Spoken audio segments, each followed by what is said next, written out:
فرمائیے سر، یہ اکانومی کو دیکھیں اور اس کے بعد دو سینیریو دیکھیں. ایک سینیریو یہ ہے کہ الیکشن نہیں ہوتے، جیسے مولانا فضل الرحمان صاحب کہہ رہے ہیں کہ اب کوئی چیز حتمی نہیں ہے کہ کب الیکشن ہو سکتے ہیں، تو اب الیکشن نہیں ہوتے تو اکانومی کیا یہ سسٹین کر سکے گی؟ اور اگر الیکشن ہو جاتے ہیں تو ظاہر ہے جو مینڈیٹ ہوگا وہ سپلٹ ہوگا، اور بلکہ خوفناک حد تک سپلٹ ہوگا، تو جو اگلی پارلیمنٹ ہوگی وہ بھی ہنگ ہوگی. تو اس ہنگ پارلیمنٹ میں اور پھر یہ اکانومی، کیا یہ ساتھ ساتھ چل سکیں گے؟ دیکھیے چودھری صاحب، بنیادی نقطہ یہ ہے کہ سیاست اور معیشت کا ایک بہت ہی گہرا گٹھ جوڑ ہے. سیاسی عدم استحکام ہوگا تو پھر معیشت سیدھی راہ پہ نہیں چلتی. مجھے ایک جس کو ہم وہ کہتے ہیں گلمر آف ہوپ، ایک امید کی کرن نظر آنے لگی، اور وہ اس طرح ہے کہ آپ سوچئے کہ پچھلے 14 مہینوں سے پاکستان کی جو بڑی سیاسی جماعت تھی پی ٹی آئی، اس نے یہ فیصلہ کر لیا تھا کہ اس کے سیاسی مفاد میں ہے پاکستان کے اندر انتشار پھیلانا، پاکستان کے اندر انارکی پھیلانا، پاکستان کے اندر افراتفری پھیلانا، اور وہ اس ایجنڈے پہ لگی ہوئی تھی، اور اس کی ایک بہت بڑی قیمت جو ہے وہ معیشت کو چکانا پڑ رہی تھی. یہ 9 مئی کے بعد یہ پچھلے 2 ہفتوں میں کچھ ایسا محسوس ہو رہا ہے کہ پی ٹی آئی کی وہ جو طاقت تھی انتشار پھیلانے کی، وہ بڑی حد تک کمزور پڑ گئی.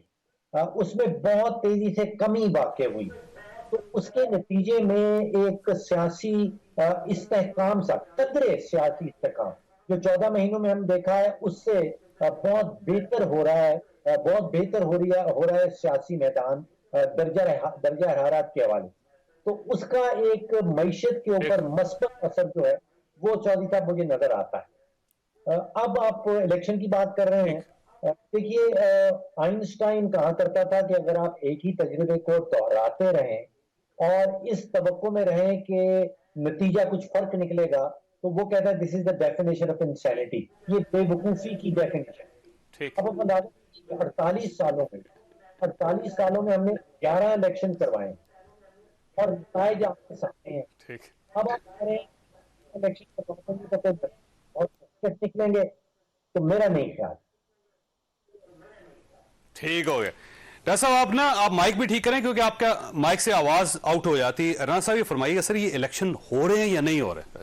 دیکھیں اگلے 2 سے 3 دن میں جہانگیر ترین گروپ باقاعدہ پریس کانفرنس کرنے لگا ہے، جس میں 50-60 لوگ ارکان قومی یا صوبائی اسمبلی وہ شامل ہو چکے ہیں، اور وہ اپنی ایک قوت کا اظہار کریں گے. اطہر کاظمی صاحب نے بجا فرمایا کہ جی وہ سب کچھ کر سکتے ہیں، لیکن آپ یہ دیکھیں کہ وہ جو جولائی میں الیکشن ہوئے، اور میں فیاض چوہان کی بات کو زیرو بھی کر دیں کہ ان کو سابقہ آرمی چیف نے جتوایا تھا، جو انہوں نے ابھی بیان شان دیا.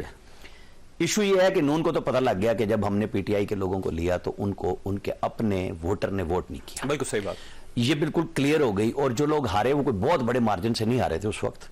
اور آج کی آپ حالات میں جب دیکھتے ہیں کہ جی مہنگائی بڑی ہے سب کچھ، لیکن پاکستان کا جو الیکشن ہے نا، مجھے بڑا کلیئر ہے کہ آپ اور میں اگر ایک علاقے میں رہتے ہیں اور ہماری مخالفت ہے، زمین آسمان ایک ہو جائے، ایک بندہ اس طرف جائے گا دوسری طرف چلا جائے گا. آج غضنفر چھینا جو چھینا گروپ کے نام سے مشہور ہے، ہمارے بکھر کی تحصیل بنکیرہ سے ہیں، انہوں نے پی ٹی آئی چھوڑ دی. مطلب یہ وہ تھے کہ جی ہم بالکل نہیں. آج میرا خیال 8 لوگ آج سارے یہ بڑھتے جائیں گے نا، 258 کم نہیں ہونے. آج وہ کھمبے ہیں نا، کھمبے کھڑے کر لیں، لیکن کھمبے پہ بیلٹ نہیں آتا، وہ بندے پہ آنا ہے، چاہے وہ کسی کی بھی پارٹی کا ہو.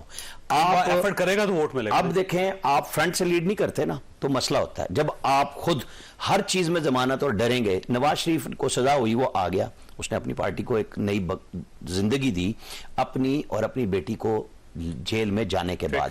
وہ جب لانگ مارچ کر رہے تھے وکیلوں پہ، تو زرداری صاحب کا تھا نا وہاں پہ گورنر راج، تو وہ پولیس کی رکاوٹیں توڑ کے چل پڑے اور جیت گئے.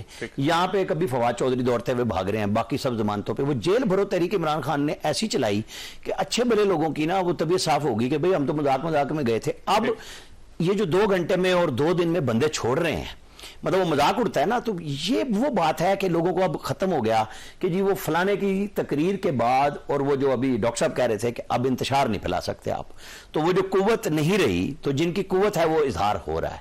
میرا خیال ہے الیکشن میں یہ بالکل سامنے کی بات ہوتی ہے کہ نتائج کہاں آ رہے ہیں. الیکشن میرا خیال ہے ہو جانے ہیں، نومبر میں تو جائیں گے ہی جائیں گے، اکتوبر میں تو نہیں ہوتے. یہ کبھی بھی نہیں کریں گے کہ جو بات کرتے ہیں نا کہ جی فلانا 16 ستمبر کو ریٹائر ہو رہا ہے کہ ان کے ہوتے ہوئے انتخابی عمل ہی شروع ہو جائے، وہ چاہیں گے کہ اس سے آگے جا کے شروع ہو تاکہ کلیئرنس ملے کہ آج کل جو کچھ ہو رہا ہے وہ وہاں پہ بالکل کسی صورت میں نہ ہو. پھر تو ایک مہینہ لیٹ جب ایک دفعہ نگران حکومت آ جائے گی نا، یہ کہتے تھے نا 90 دن آئین میں لکھے ہوئے فلانے ہیں، تو وہ ہو گئے الیکشن آج تک نہیں ہوئے نا. تو یہ ضروری نہیں ہے کہ جب سارے صوبوں میں نگران حکومت آئے اور معاملات ایسے پھنسے ہوئے ہوں تو ہو سکتا ہے 2-3 مہینے 4 مہینے آگے بھی لے جائیں، لیکن الیکشن ہونے ہیں. ٹھیک ہو. اچھا قاضی صاحب یہ دیکھیے گا کہ اگر الیکشن نہیں ہوتے تو ظاہر ایک کنفیوژن اور کیاس تو ہوگا، اور ہو سکتا ہے یہ جو پی ڈی ایم ہے یہ کہے کہ ٹھیک ہے جی الیکشن ڈیلے کریں، کوئی ضرورت نہیں ہے کہ فوری طور پر الیکشن کروائیں. اور دوسری طرف سے میرا خیال ہے پی ٹی آئی بھی یہی چاہے گی، کیونکہ اب پی ٹی آئی تو پی ٹی آئی نہیں رہی، وہ بھی نہیں چاہے گی کہ فوراً الیکشن ہو جائیں اور یہ ساری گیم کسی اور کے ہاتھ پہ چلے جائے. تو کہیں ایسا نہ ہو کہ جب اگست آئے تو سارے پلیئر یہ کہیں گے جی 6 مہینے سسپینڈ کر دیں الیکشن کو یا 1 سال سسپینڈ کر دیں، تو کیا سینیریو ہوگا آپ کے ذہن میں؟ دیکھیں ویسے تو الیکشن تو پہلے ڈیلے ہو چکے ہیں نا، جو آئین کے اندر لکھا ہوا ہے 90 روز میں 2 صوبوں میں انتخابات ہو رہے تھے، سپریم کورٹ کا فیصلہ ہے، تو آئین شکنی تو ہو چکی ہے. تو جب ایک دفعہ آپ نے کر دیا، آپ ہو سکتا ہے دوبارہ بھی کر دیں، اس میں تو آپ نے راستہ ہموار کر دیا. اب ایشو یہ ہے کہ کیا پی ٹی آئی بھی کہے گی کہ آپ الیکشن ڈیلے کر دیں؟ میرا نہیں خیال، میرے خیال میں جس عطاب کا وہ اس وقت شکار ہیں ان کی تو خواہش ہوگی کہ یہ حکومت کسی طریقے سے جائے، تو مجھے نہیں لگتا کہ وہ ان کے ساتھ مل کے کہیں گے کوئی فیصلہ کریں گے. اور دوسرا جو حکومت کا المیہ یہ ہے کہ آپ لوگوں کو چھڑوا دیں گے، دباؤ ڈال کے ان کو جیلوں میں بند کر دیں گے، پر یہ لوگ آئے تھے معیشت کے لیے. اب اس وقت جو معیشت کی حالت ہے وہ آپ کے بھی سامنے اور میرے بھی سامنے ہے کہ پاکستان تاریخ کی بلند ترین اس وقت مہنگائی ہے. اگر آپ اپنے ریزروز دیکھ لیں ان کی حالت آپ کے سامنے ہے. آپ کی جو ٹیکسٹائل کی برآمدات ہیں 1 سال میں ان تجربہ کاروں نے $2 بلین کنٹرول نہیں ہو رہا، گورنمنٹ سے کسی کے کنٹرول میں نہیں ہے ڈالر کچھ کنٹرول نہیں ہو رہا. تو حکومت کو تو دیکھیں نا، حکومت کا تو ساری کارکردگی انہوں نے دکھانی تھی معاشی محاذ پہ، اس پہ تو وہ ناکام ہے. تو یہ کیوں چاہیں گے کہ یہ الیکشنز میں جائیں؟ اور اسی وجہ سے ان کو لگتا یہ ہے کہ ان کی واحد امید یہ ہے کہ ہم پاکستان تحریک انصاف کو ڈسمنٹل کر دیں، توڑ دیں اور پھر ہم انتخابات میں جائیں. اسی وجہ سے یہ جو ہے نا اتنی تیزی سے ہم دیکھ رہے ہیں کہ جماعت کو توڑنے کا عمل جاری ہے.